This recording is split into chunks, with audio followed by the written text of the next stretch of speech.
Hi everybody, it's Jenny from the Missouri Star Quilt Company, and I've got a fun project for you today. Take a look at this quilt behind me. Isn't this interesting? This is just a really fun quilt, and these bright sunflowers, how cheerful is this? So to make this quilt, what you're going to need is one packet of 10-inch squares, and we have used Jardin du Soleil. Now, wait a minute, let me try again. I'm a Swedish girl from the Midwest. It's terrible what happens to me when French words come in. All right, let me try again. Jardin du Soleil. Maybe? Closer? Anyway, it's a beautiful line of fabric. It's by Lola Molina for Wilmington Prints. And you're also going to need one packet of those 10-inch squares of print and one packet of 10-inch squares of background fabric. You're also going to need a little more background fabric than that because we have this inner border right here, and we have these little squares. And so you're going to need 1.5 yards additional background fabric. Your outer border is a 6.5-inch outer border out here. And so you're going to need, for that, you're going to need 1.75 yards.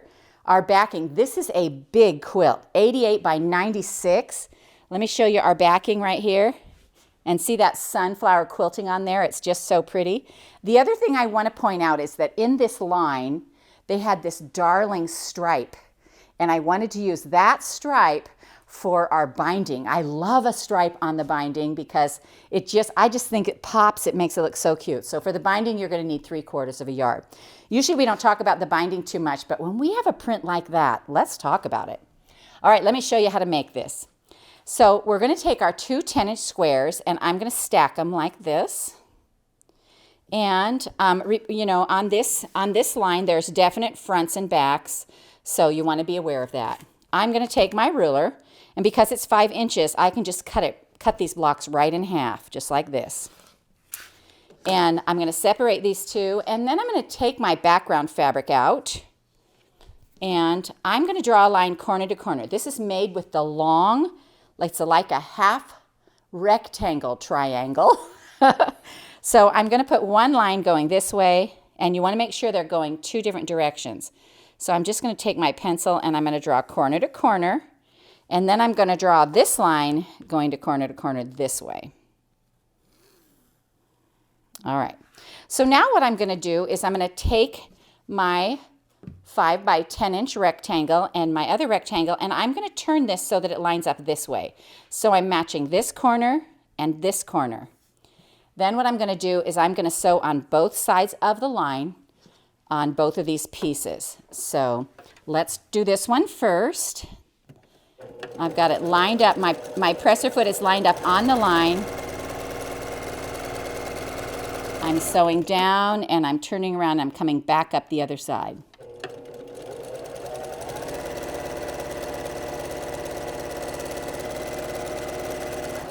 And I'm just going to leave this for a minute because we're going to do that again on this piece. And again, you know, when you lay it on here, you've got to turn it so that the line goes corner to corner like this. And we're going to sew on both sides of this one. This is going to give us rectangles that go both directions. All right, let me make sure this is still at the corner.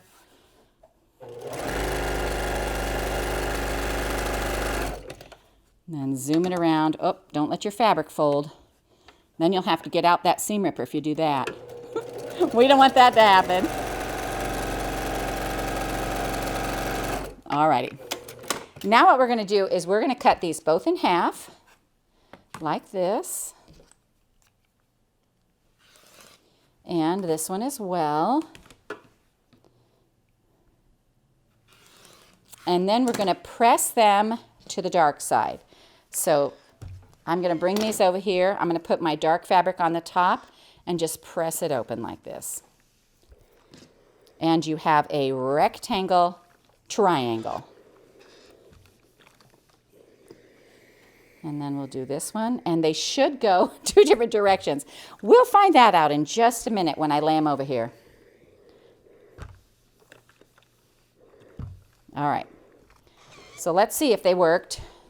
Yep, so 2 different directions. See how those are going? Opposite ways. That's what you're looking for. Okay, so now what we want to do is we want to square these blocks. Sometimes when you're sewing them, you know, on that diagonal, they get a little wonky. So we just want to look at it. We want to make sure that it's 4.5 inches wide and square that up. And so mine is just a little bit big. So I'm just going to trim it off the white side right here. And then we're going to turn it and make sure that it should still be 10 inches, but most of mine did not work out that way. So we're going to square this to 9.5. So let's count. 1, 2, 3, 4, 5. Wait, I can't count on those squares. When it goes to little squares, my eyes just get fuzzy. So let me do this one right here. 1, 2, 3, 4, 5, 6, 7, 8, 9.5. So I'm just barely over the 1/2 inch mark on this. So I'm going to lay my 1/2 inch right here. Let me get this up so I can make sure you can see it. Right on here, we're going 9.5. So see how it's just barely a little bit that I'm trimming them up. But if you make them so they're all the same size, anytime we do something a little different, you want to make sure that your blocks are the same size. So then what you're going to want to do is just make sure you square all your blocks, and you want to make sure they're all the same. And so this one I'm going to trim off again. We're going to go with the 9.5 right here. I'm just going to come and trim this little bit off down here. And then I'm going to make sure that it's 4.5 inches wide. So I lay my ruler on here and I come over to 4.5.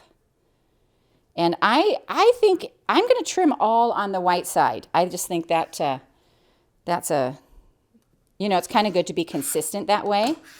And so then your blocks should be pretty much the same. So then what we're going to do is we are going to take and snowball this one corner.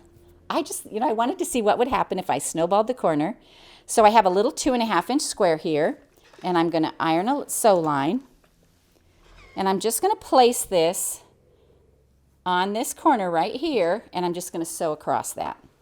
So right on the line, square it up in your corner, and just sew across.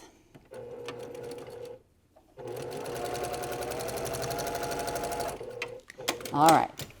Now, if you ever want to know if your sew line is good, you just want to roll that square back and make sure that it squares up with the square underneath, and you'll know that you did a good job on that line. And we're just going to trim this off, and then I'm going to press it back. So once you get all your pieces done and they look like this, you're ready to put them together. Now, you should have 2 stacks, one where they go this way and one where they go this way. And they're all going to be sewn the same. So these two, we're going to put them together like this and sew these two together in the middle. So I'm going to lay this on top of here, and I'm just going to sew this 1/4 inch right up this seam right here. And I'm just going to watch where those points come together and make them fit as best as I can. On a quilt like this, you know, it's okay. It's going to be okay either way. So this is now half your block. So this is the top half, and we have to create the bottom half. The bottom half of the block is going to be created by sewing our wide parts of the fabric together like this. So we're going to take this block over and sew the wide part.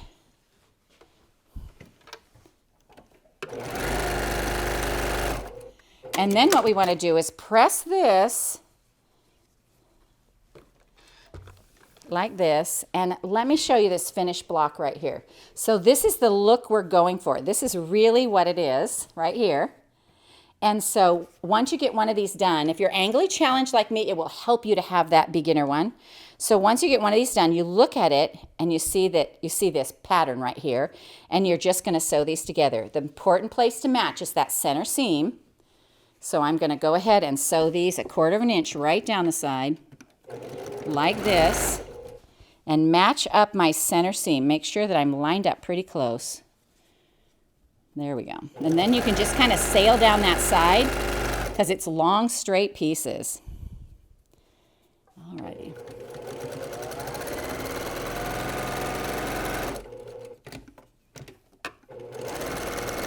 And this is your block. This is the block for making this. I tended to want to put them together as diamonds, but you kind of lose the shape of the movement of this. This has this kind of a movement to it, and you lose that shape when you put them together wrong, let me just tell you. Although you have a whole new quilt, right? It's a whole new design. All right, so then what you're going to do is you're going to start laying these out in rows like this. So let me show you how this fits into the quilt. I'm going to take it up here, and you can see all of our fabrics are different. You know, what I'm saying is we didn't use, like I have the same two right here. You probably don't want to do that. So it's going to fit in here like this. And then the next row, when you go to put it together, it's going to go together like this. So then this second row, you're just going to flip over and sew them together. They end up going together like this, and it gives you that cool movement of doing this.